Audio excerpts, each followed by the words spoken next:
Kita ketemu lagi di materi kelas 8 ekonomi ya, babnya yaitu keunggulan dan keterbatasan antar ruang serta pengaruhnya terhadap kegiatan ekonomi. Sebelum kita mulai, kita awali dengan membaca basmalah dulu ya. Bismillahirrahmanirrahim. Oke.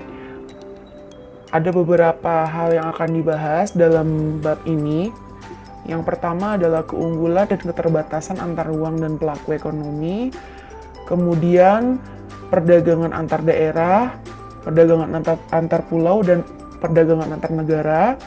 Kemudian yang ketiga ada strategi pengembangan ekonomi sektor maritim dan sektor agrikultur. Dan yang terakhir adalah redistribusi pendapatan. Oke, berarti kita pembahasan pertamanya tentang keunggulan dan keterbatasan antar ruang dan pelaku ekonomi. Oke, di dalamnya terdapat pemanfaatan sumber daya di wilayah desa dan kota. Kemudian ada juga tentang peran pelaku ekonomi. Pelaku ekonomi itu apa aja? Nah, kita bisa lihat setelah ini. Sebelum kita masuk ke dalam materinya, ada baiknya kita merenungkan segala sesuatunya ya. Jadi ini dikutip dari hadis riwayat Ahmad. Jika engkau memiliki 4 hal, engkau tidak akan rugi dalam urusan dunia. Yaitu apa saja? Menjaga amanah, jujur dalam berkata, berakhlak baik dalam usaha dan bekerja, mencari makan. Seperti itu. Salah satu hadis ya yang memang seharusnya kita terapkan di kehidupan sehari-hari kita. Lanjut. Oke, sebelum masuk ke dalam materinya, ada baiknya kita mengingat-ingat. Kalian masih ingat kan permintaan dalam ekonomi itu pernah dibahas di materi ekonomi kelas 7?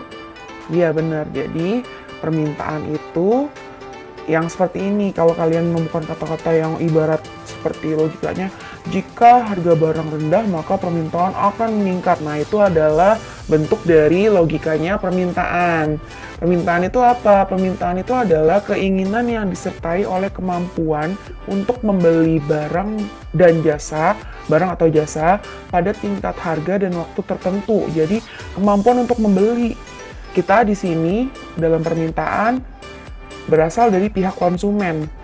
Ya, jadi kita itu sudut pandangnya dari pihak konsumen. Kemudian faktor-faktornya apa saja yang mempengaruhi permintaan? Ada harga barang, jumlah pendapatan, selera konsumen, dan harga barang lain. Nah, jadi dihubungkan dengan keunggulan dan keterbatasan antar ruang. Anggaplah ada 2 ruang, ruang desa dan ruang kota. Nah, kita lihat permintaannya itu apa saja dari desa maupun kota. Oke, kalau desa mempunyai permintaan yaitu kebutuhan apa? Sumber daya manusia ya, kebutuhan sumber daya manusia. Penunjangnya sih lebih ke penunjang. Penunjang ini termasuk seperti pendidikan, kemudian apalagi tuh lapangan pekerjaan. Nah, itu ya. Kemudian kita lihat kalau kota.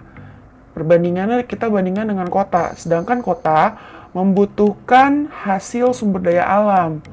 Ya, berarti kota ini membutuhkan permintaannya itu bentuknya adalah sumber daya alam. Karena memang kota itu kan lingkupnya itu tidak menyeluruh ke bagian-bagian yang berpotensi sumber daya alam. Sebagian besar kota itu memiliki keunggulan yang lain. Contohnya seperti ada penunjang SDA dan lain-lain. Namun kebutuhan sumber daya alamnya ini dia masih membutuhkan bantuan dari desa. Seperti itu. Jadi ada pertukaran di sini karena dia membutuhkan sumber daya manusia, maka nantinya akan dipenuhi sama kota. Tapi kalau kota membutuhkan sumber daya alam, maka nanti akan dipenuhi oleh kebutuhan yang ada persediaannya dari desa. Seperti itu. Lanjut. Oke, tadi sudah diingat ya, pokoknya permintaan desa dan kota itu berbeda-beda. Kemudian kita membahas tentang penawaran dalam ekonomi. Diingat-ingat lagi, penawaran itu apa? Penawaran adalah jumlah barang atau jasa yang tersedia dapat ditawarkan oleh produsen ke konsumen. Jadi kita ambil kata-kata ini nih, produsen ke konsumen. Berarti sudut pandangnya dari produsen. Ya, Lalu faktor-faktor yang mempengaruhi penawaran adalah kemajuan teknologi, biaya produksi, harapan produsen, dan harga barang lain. Dan kita lihat ini adalah ibaratnya atau logikanya dalam penawaran itu kalau harga barang tinggi maka penawaran akan meningkat. Semakin harganya tinggi maka dari pihak produsen pasti akan semakin meningkatkan produksinya gitu. Lanjut. Kita hubungkan dengan materi kelas 8, yaitu tentang keunggulan dan keterbatasan antar ruang, bentuknya dalam penawaran ya, dalam segi penawaran. Nah, kalau di pihak desa, di ruang desa itu, maka apa nih kira-kira? Berarti yang ditawarkan sama desa adalah jenis sumber daya alam. Sedangkan kita lihat yang sebelah sini ada yang kota, antar ruang kota. Nah, kota menyediakan apa atau memberikan penawaran apa? Otomatis sudah tahu ya. Jadi memberikan penawaran salah satunya adalah fasilitas penunjang SDA, lapangan pekerjaan, kemudian pendidikan yang tingkat lanjut gitu, tidak hanya pendidikan dasar saja. Nah, itu. Di situ ada keterkaitan, ada ketergantungan, ada saling memenuhi kebutuhan satu sama lain. Sekarang kita masuk ke dalam pelaku ekonomi. Pelaku ekonomi adalah orang atau lembaga yang melakukan kegiatan ekonomi. Apa saja nih? Atau siapa saja nih pelaku ekonomi? Ada rumah tangga konsumen, rumah tangga produsen, pemerintah, dan masyarakat luar negeri. Oke, kita sekarang akan membahas satu persatu ya. Rumah tangga konsumen, perannya apa nih teman-teman? Kita singkatnya RTK ya. Jadi perannya itu adalah satu penyedia faktor produksi bagi rumah tangga produsen. Nanti kita bahas rumah tangga produsen ya, sekarang kita konsumen dulu. Kemudian menerima barang dan pendapatan dari RTP. Jadi kalian ingat nggak materi yang kelas 7 ekonominya? Kan kita membahas tentang kegiatan ekonomi ya, ada produksi, ada distribusi, ada konsumsi. Nah, sekarang di kelas 8 kita upgrade, kita tambah ilmu lagi, yaitu pelakunya. Siapakah yang melakukan kegiatan produksi, distribusi, dan konsumsi? Nah, itu. Jadi fungsinya dua, yang faktor produksi sama menerima barang.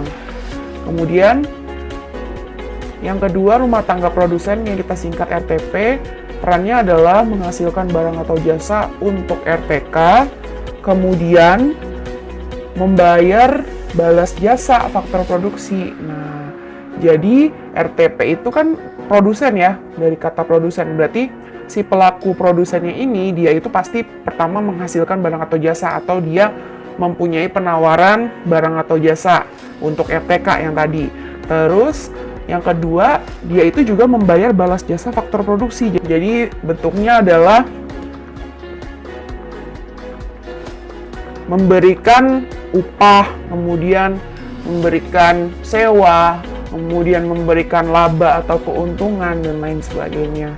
Jadi balas jasa atas faktor produksi yang sudah diberikan penawaran dari konsumen. Kemudian RTP-nya itu memberikan balas jasanya. Lanjut ya teman-teman. Nah, dari kedua pelaku ekonomi tersebut, maka kita bisa membuat alurnya atau siklusnya. Rumah tangga, ini rumah tangga konsumen ya.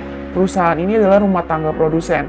Jadi kalau dari arus faktor produksi atau arus yang ditawarkan RTK itu bentuknya penawaran. Yang pertama adalah faktor produksinya sumber daya alam. Jadi rumah tangga konsumsi itu bisa menawarkan bentuk sumber daya alam atau sumber daya manusia, modal dan skill atau keahlian. Nah, nanti ditawarkan ke perusahaan. Kemudian balas jasanya apa? Kemudian dikembalikan oleh perusahaan, bentuknya adalah balas jasanya. Jadi kalau seandainya ditawarkannya itu bentuknya tenaga kerja atau sumber daya alam, maka nanti akan diberikannya upah. Seperti itu.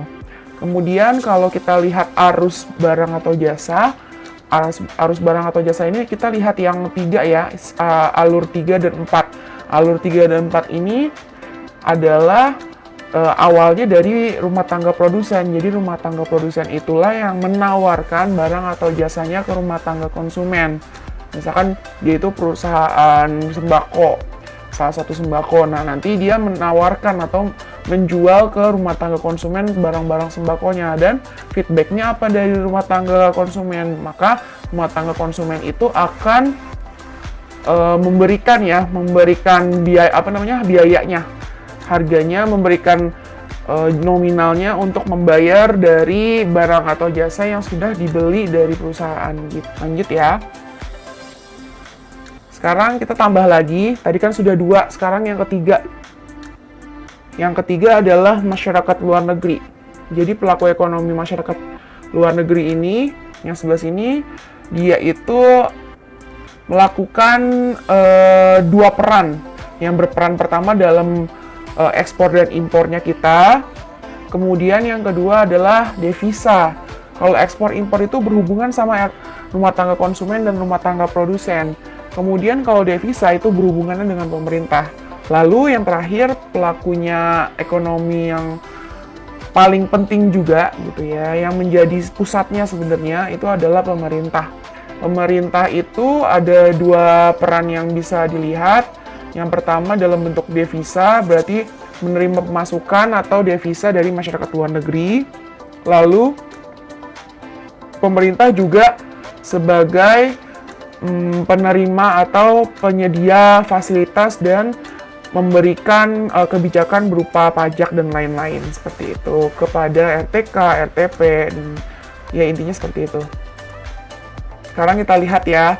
Nah, ini adalah salah satu contoh.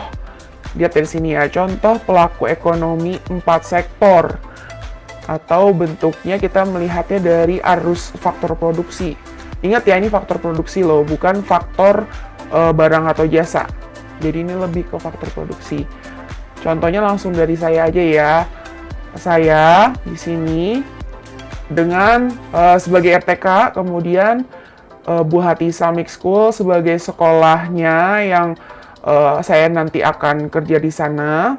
Kemudian ada, ini sebagai rumah tangga produksi ya berarti ya. Kemudian ada pemerintah dan juga masyarakat luar negeri. Contoh, saya mengambil contohnya yaitu pabrik Samsung atau perusahaan Samsung Elektronik. Jadi dari sini kita pembahasannya, saya sebagai rumah tangga konsumsi, rumah tangga konsumen itu membeli atau bukan membeli, mohon maaf, menyediakan sumber daya manusia dan keahlian ke sekolah. Kemudian sekolah memberikan balas jasa dari sekolah itu adalah upah, gaji ya, dan keuntungan. Kemudian di situ sudah selesai. Sekarang kita melihat hubungan antara saya dengan pemerintah.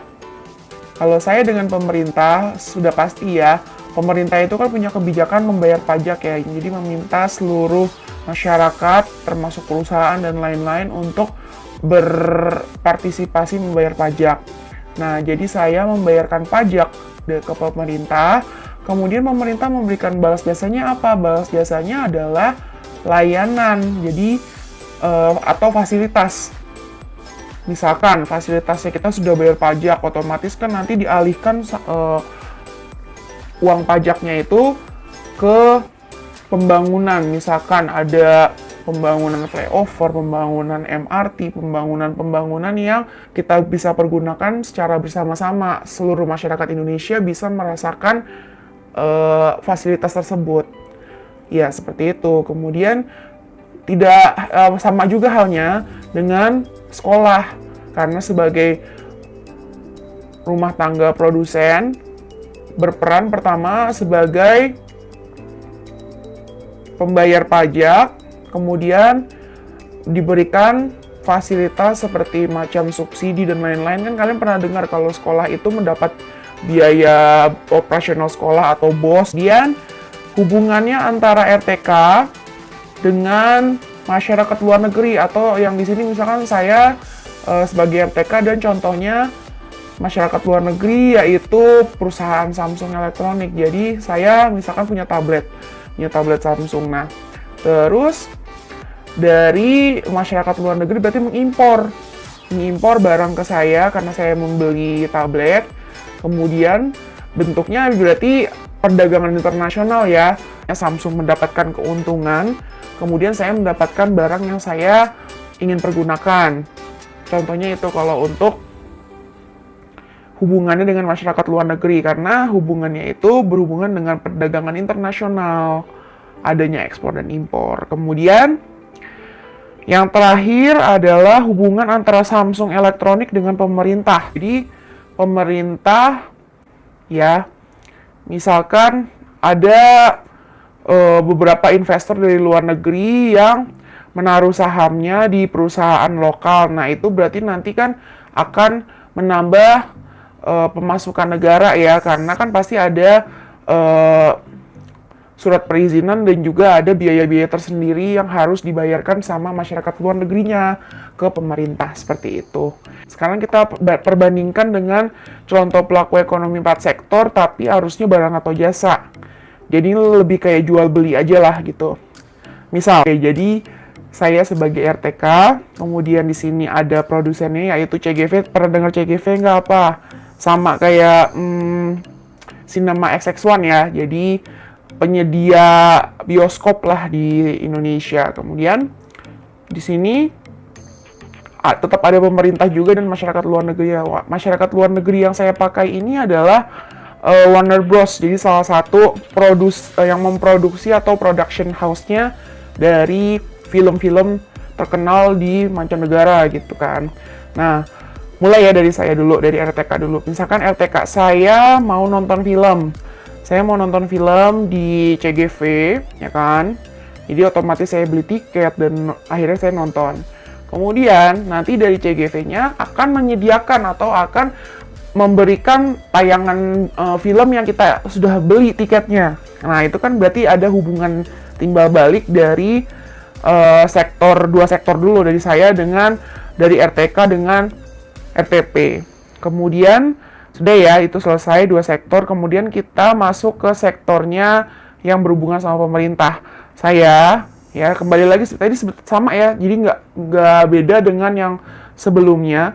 Tetap kita membayar pajak dan kemudian pemerintah akan memberikan balasan jasa, yaitu kita diberikan fasilitas-fasilitas seperti misalkan saya itu kan selama ini pengguna bus Transjakarta. Nah, jadi itu adalah salah satu fasilitasnya dari pemerintah juga. Sama halnya dengan saya, dengan RTK, membayar pajak kepada pemerintah, kemudian diberikan balas jasanya, yaitu fasilitas-fasilitas. Ya kan, kalau pemerintah mungkin memberikan kebijakan ke CGV, misalkan kalau film-film dari Korea atau film-film dari beberapa negara yang mungkin ada unsur-unsur kekejaman misalkan dan lain-lain. Nah, itu kan nanti pemerintah akan memberikan kebijakan, misalkan diberikan sensor atau filmnya tidak boleh ditayangkan di Indonesia, misalkan seperti itu. Jadi lebih ke arah kebijakan, pemberian kebijakan, sensor film, dan lain-lain. Kemudian yang terakhir hubungannya dengan ini. Sama ya, intinya kalau yang ini saya mau hubungkannya dengan RTP-nya. Nah, jadi dari Warner Bros. Itu memberikan izin atau mengimpor, ya kan, mengimpor ke rumah tangga produsen film-filmnya, yaitu mengimpor ke CGV, jadi nanti akan CGV tayangkan di Indonesia. Perdagangan internasional juga ya ini, karena berhubungan dengan ekspor dan impor. Di sini lebih ke impornya. Oke, jadi sampai situ gimana? Sudah bisa membedakan ya antara pelaku ekonomi 4 sektor yang arus faktor produksi, yang ini, sama pelaku ekonomi 4 sektor arus barang dan jasa. Beda banget pokoknya. Ya, mungkin yang sama harusnya antara pemerintah, jadi antara LTK RTP pemerintah itu kedua-duanya masih agak sama lah ya. Tapi kalau untuk yang berhubungan sama masyarakat luar negeri, RTK dengan RTP, nah itu ada perbedaan ya dari penawaran dan dari permintaannya. Mungkin sampai situ dulu. Ada tugas, yaitu buat bagan pelaku ekonomi 3 sektor. Kalau tadi kan 4 sektor sama 2 sektor. Nah, kalian nanti akan diminta untuk membuatnya yang bentuk 3 sektor bagannya. Berdasarkan absen 1 sampai 13 itu dengan pemerintah. RTK, RTP dengan pemerintah. Kemudian kalau yang absen 14 sampai 28 itu nanti membuat bagannya RTK, RTP dengan masyarakat luar negeri. Seperti biasa, buatnya di kertas lembar atau di buku. Di kertas buku boleh. Kemudian diberi tanda ya. Jadi bagan ini kan bermacam-macam ya alurnya. Tolong diberikan warna yang berbeda-beda. Contohnya, di garisnya ini atau di pelaku ekonominya diberikan warna-warna tersendiri yang bisa membedakan. Jadi tidak bingung kita untuk membacanya. Kemudian diupload ke Padlet kalau sudah rapih dan bagus, difoto kemudian diupload ke Padlet. Seperti itu ya. Oke. Terima kasih teman-teman. Detail untuk tugas dan lain-lain bisa dilihat di Google Classroom. Jadi kalau kalian masih belum paham, boleh diulang-ulang lagi nonton video ini. Terima kasih banyak atas perhatiannya. Saya tutup ya. Kita bertemu di materi berikutnya yang kedua tentang perdagangan antar daerah, antara pulau, dan antar negara. Jadi pembedanya tuh apa? Oke. Sampai jumpa di pertemuan berikutnya. Wassalamualaikum warahmatullahi wabarakatuh.